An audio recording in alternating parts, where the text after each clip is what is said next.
Hi అండి, welcome to Kavitha boutique. నేను ఈరోజు చికెన్ పికిల్ ఎలా రెడీ చేసుకోవాలో మీకు ఈ వీడియోలో చెప్తాను. దానికి కావాల్సిన ఐటమ్స్ ఏంటనేది మొత్తం టోటల్గా చెప్తానండి. దానికి కావాల్సినవి మెంతులు, లవంగాలు, ఇలాచి, దాచిన చెక్క, జీలకర్ర, కారం, ఆవాలు. ఇది వచ్చేసేమో ఓల్ గరం మసాలా అనమాట. ఆవాలు, మెంతులు, తర్వాత ఇలాచి ఇవన్నీ వేసి నేను మిక్స్ చేసుకున్నాను అనమాట. ఈ అల్లం అండి, తర్వాత ఇవి వెల్లుల్లి రెబ్బలు.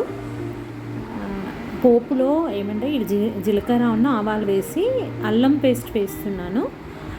ఇది ఇందులో మళ్ళీ వెల్లుల్లిపాయలను కూడా కచ్చపచ్చ దంచేసి ఇందులోనే వేస్తున్నాను అనమాట. ఇది గుర్తుంచుకోవాలి ఏంటంటే కంపల్సరీ స్లో ఫ్లేమ్లోనే మనము దీన్ని ఫ్రై చేయాలి.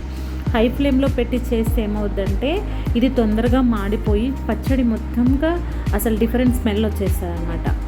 అందుకే స్లో ఫ్లేమ్నే చేయాలి. మనం కలుపుతూనే ఉండాలి. ఇది లేదంటే అల్లం ఏంటంటే చాలా మనము మెత్తగా పట్టి ఉంటాం కాబట్టి సో అల్లం ఏమవుతుందంటే ఒక దగ్గరనే మాడిపోద్ది అనమాట. ఇలా దాన్ని మంచి ఆయిల్లోకి డీప్ ఫ్రై చేసేలాగా మొత్తం ఇలా చాలా నెమ్మదిగా కలుపుతూనే ఉండాలి. సో ఇక్కడ ఇంకొక విషయం ఏంటంటే ఇది గోల్డెన్ బ్రౌన్లో రావాలి అండి.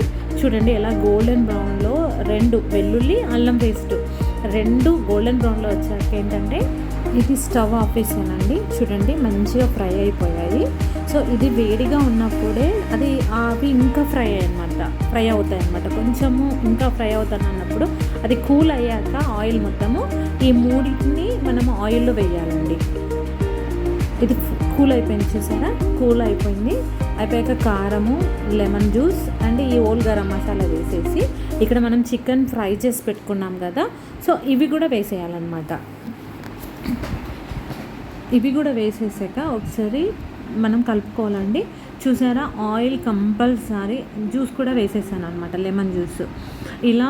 ఇలా ఉండాలన్నమాట. కలిపేశాక ఆయిల్ చూసారా, నేను కలిపాక ఈ చికెన్ పీసెస్ అంతా ఆయిల్లో అలా ఉండిపోవాలి. ఎక్కడన్నా కొంచెం మీకు తేడా అనిపించిందంటే ఇంకొంచెం ఆయిల్ వేసుకోవచ్చు. ఇలా ఆయిల్లో కానీ మనం ఏవైతే వేసామో కారం అవన్నీ కూడా ఇలా ఫిలప్ అయిపోవాలి. ఎందుకంటే చికెన్ పచ్చడి కానీ ఇంకే పచ్చళ్ళు కానీ ఇలా ఉంటే ఖరాబ్ అవ్వదు త్వరగా. ఇది చూసారా, ఇప్పుడు నేను మసాలా కానీ ఏది కానీ మీకు పర్ఫెక్ట్ కనిపిస్తుంది. ఇంకొకటి ఏంటంటే ఎందుకు ఆయిల్ చల్లారాక ఇవి వేయాలంటే ఆయిల్ హీట్ మీద మనం కారం కానీ ఓల్ గరం మసాలా కానీ వేస్తే ఏమవుతుందంటే బ్లాకిష్ అయిపోద్ది. చూసారా, ఆ చికెన్ పీస్ కూడా డీప్ ఫ్రై అయ్యాక ఇది ఒక 2-3 డేస్ తర్వాత మగ్గిపోయి చాలా టేస్టీగా ఉంటుంది, చాలా బాగుంటుంది. సేమ్ ఈ పిక్లే కాదండి, చికెన్ కానీ మటన్, ఫిష్, ప్రాన్స్ ఏవి కూడా ఇలానే చేసుకోవచ్చు. మసాలా అనేది అది ఎవరి ఇష్టం వాడదండి. నా పికిల్ పద్ధతి నేను ఎలా చేశాను అనేది కామెంట్స్లో చెప్పండి. లైక్ చేయండి, షేర్ చేయండి, సబ్స్క్రైబ్ చేయండి నా ఛానల్ని.